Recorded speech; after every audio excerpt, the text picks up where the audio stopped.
Hi കൂട്ടുകാരെ, പുതിയൊരു കൃഷി വീഡിയോയിലോട്ട് എല്ലാവർക്കും സ്വാഗതം. ഇന്നത്തെ നമ്മുടെ വീഡിയോ ഒരു ഗ്രോ ബാഗ് നിറക്കുന്ന രീതിയാണ് ഇന്നത്തെ വീഡിയോയിൽ കാണിക്കുന്നത്. അതുപോലെ തന്നെ ഞാനിന്ന് ഗ്രോ ബാഗ് നിറക്കാൻ പോകുന്നത് ഉണങ്ങിയ വാഴ ഇലകൾ കൊണ്ട് എങ്ങനെയാണ് ഗ്രോ ബാഗ് നിറക്കുന്നത് എന്നാണ് ഈ വീഡിയോയിൽ കാണിക്കുന്നത്. അപ്പോൾ ഇതുവരെ എൻ്റെ ചാനൽ സബ്സ്ക്രൈബ് ചെയ്യാതെ കാണുന്നവരുണ്ടെങ്കിൽ ചാനൽ ഒന്ന് സബ്സ്ക്രൈബ് ചെയ്യുക. അപ്പോൾ നമുക്ക് നേരെ വീഡിയോയിലോട്ട് പോകാം. അപ്പോൾ നമ്മുടെ എല്ലാവരുടെ വീട്ടിലും കാണുമല്ലോ വാഴ ഇലകൾ. അപ്പോൾ ഇതൊക്കെ നമ്മൾ ഉണങ്ങിയതിന് ശേഷം നമുക്ക് ഗ്രോ ബാഗ് നിറക്കാനായിട്ട് ഉപയോഗിക്കാം.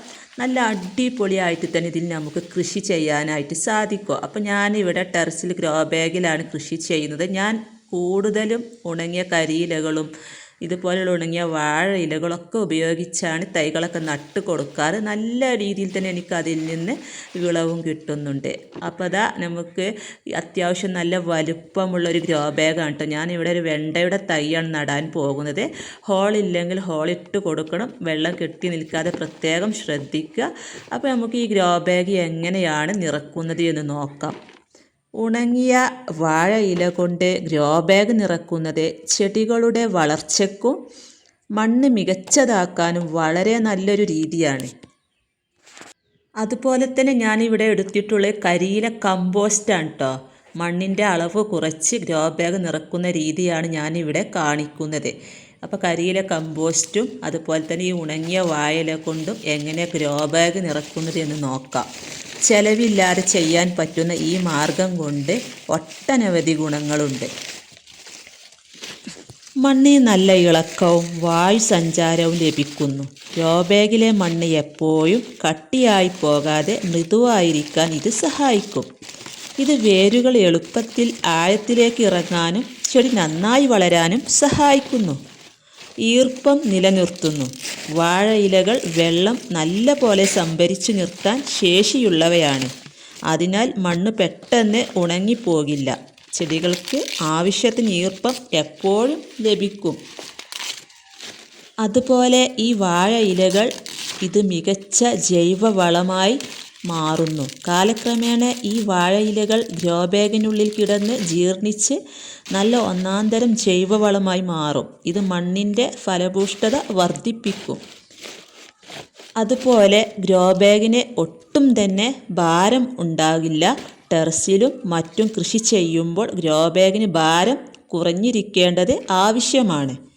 അപ്പോൾ അത്യാവശ്യം നല്ല രീതിയിൽ തന്നെ ഉണങ്ങിയ കരിയില ഇട്ട് കൊടുത്തു. ഞാനിതാ കരിയില കമ്പോസ്റ്റാണ് ഇട്ടത്. ഇതിൽ കുറച്ച് മണ്ണ് ഇതിലിട്ട് കൊടുത്തിട്ടുള്ളൂ. അപ്പോൾ ഇത് തന്നെ മതി നമുക്ക് തൈകൾ നടാനായിട്ടുള്ള മണ്ണ്. വേറെ മണ്ണിൻ്റെ ആവശ്യം വരുന്നില്ല. അതുപോലെ ഈ ഉണങ്ങിയ കരിയിലകളൊക്കെ ഉണ്ടല്ലോ, ഇതൊക്കെ പൊടിഞ്ഞ് നല്ല അടിപൊളി വളമായി മാറുമ്പോൾ നമ്മുടെ ചെടികൾക്ക് നല്ല ഒന്നാം തരം വളമായി മാറും. അപ്പോൾ നമുക്കിതിൻ്റെ മുകളിലോട്ട് ഈ കരിയില കമ്പോസ്റ്റ് തന്നെയാണ് ഇട്ട് കൊടുക്കുന്നത്. അപ്പോൾ ഇതിൻ്റെ മുക്കാൽ ഭാഗത്തോളം ഉണങ്ങിയ വാഴ ഇലകൾ ഇട്ട് കൊടുത്ത് അപ്പോൾ ഇത് 2 ദിവസം കൊണ്ട് തന്നെ ഇതൊക്കെ താഴ്ന്നു പോകും. പിന്നെ നമ്മുടെ ചെടി വളർന്നു വരുന്നതിനനുസരിച്ച് നമുക്ക് വളവും മണ്ണും ഇട്ട് കൊടുക്കാം. ഈ ഒരു രീതിയിൽ ഗ്രോ ബാഗ് നിറച്ചാൽ ഒട്ടും തന്നെ വെയിറ്റ് ഉണ്ടാവില്ല. ഗ്രോ ബാഗിനെ നമുക്ക് എവിടേക്കും ഇത് എടുത്തു വെക്കാം. അത്യാവശ്യം നല്ല രീതിയിൽ തന്നെയാണ് കേട്ടോ ഇത് നിറച്ച് കൊടുത്തിട്ടുള്ളത്. ഇനി 2 ദിവസം കൊണ്ട് തന്നെ ഇതൊക്കെ താഴ്ന്നു പോകും.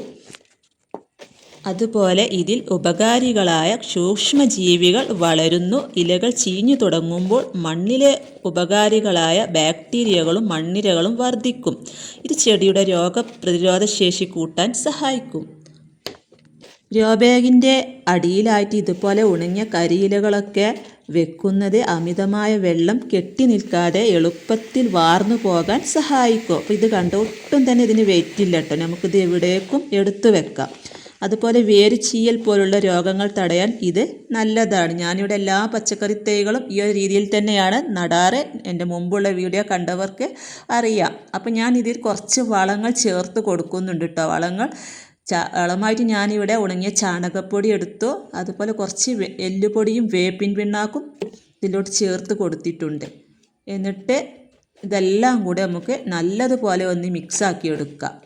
എന്നിട്ട് വേണം ഇതിലോട്ട് തൈകൾ നടാനായിട്ട്. അപ്പോൾ ഈ കരിയില കമ്പോസ്റ്റിൽ കുറച്ച് മണ്ണുണ്ട് എന്ന് പറഞ്ഞ് ഞാൻ അതിൽ കുറച്ച് കുമ്മായമൊക്കെ ചേർത്ത് കൊടുത്തിരുന്നു. അതുകൊണ്ട് വേറെ കുമ്മായം ഇടേണ്ട ആവശ്യമില്ല. നമ്മൾ കുമ്മായമൊക്കെ ഇട്ട് മണ്ണ് ട്രീറ്റ് ചെയ്ത് ഒരു 12 ദിവസം കഴിഞ്ഞതിന് ശേഷമാണ് ഇതിലോട്ട് വളങ്ങളൊക്കെ ചേർത്ത് തൈകൾ നടുന്നത്.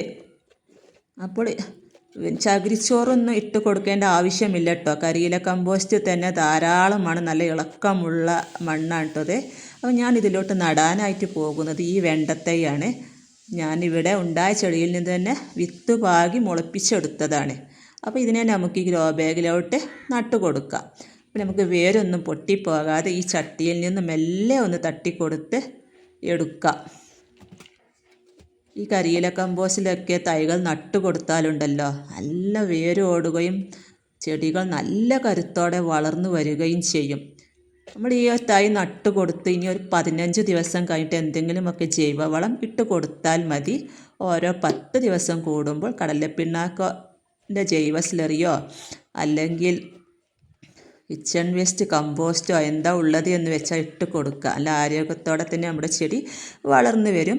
അതുപോലെ തന്നെ ഓരോ 10 ദിവസം കൂടുമ്പോൾ സ്യൂഡോമോണസൊക്കെ ചുവട്ടിലും ഒഴിച്ച് കൊടുക്കുക. ചെടികളുടെ ഇലയിലും തണ്ടിലും മൊത്തമാവുന്ന രീതിയിൽ ഒന്ന് സ്പ്രേ ചെയ്ത് കൊടുത്താൽ നല്ല പ്രതിരോധ ശേഷിയോട് കൂടി ചെടി വളർന്നു വരും. ഈ ഒരു രീതിയിലാണ് ഞാനിവിടെ തൈകളൊക്കെ നട്ട് കൊടുക്കാറ്. അതുപോലെ നല്ല വെയിലുള്ളൊരു സമയമൊക്കെ ആണെങ്കിൽ ഇതുപോലെ അതിൻ്റെ മുകളിലോട്ട് ഉണങ്ങിയ കരിയില കൊണ്ട് പുതയിട്ട് കൊടുക്കുന്നത് ഒത്തിരി നല്ലതാണ്. നമുക്ക് നനച്ച് കൊടുക്കാം. ഇങ്ങനെ തൈ നട്ട് കൊടുത്തതിന് ശേഷം തണലുള്ളൊരു ഭാഗത്തോട്ട് ഇതിനെ മാറ്റി വെക്കാം. വേരൊക്കെ ഒന്ന് പിടിച്ച് വന്നതിന് ശേഷം നമുക്ക് നല്ല സൂര്യപ്രകാശം കിട്ടുന്ന സ്ഥലത്തോട്ട് ഇതിനെ വെച്ച് കൊടുക്കാം. അപ്പോൾ ഇന്നത്തെ വീഡിയോ നിങ്ങൾക്ക് ഇഷ്ടമായാൽ ലൈക്ക് ചെയ്യാനും ഷെയർ ചെയ്യാനും കമൻറ്റ് ചെയ്യാനും മറക്കരുത്. ഫേസ്ബുക്കിലാണ് നിങ്ങളുടെ വീഡിയോ കാണുന്നതെങ്കിൽ പേജ് ഫോളോ ചെയ്യാനും കൂട്ടുകാർക്ക് ഷെയർ ചെയ്ത് കൊടുക്കാനും മറക്കരുത്. അടുത്ത പുതിയൊരു വീഡിയോ ആയിട്ട് വരുന്നത് വരെ വീണ്ടും കാണാം.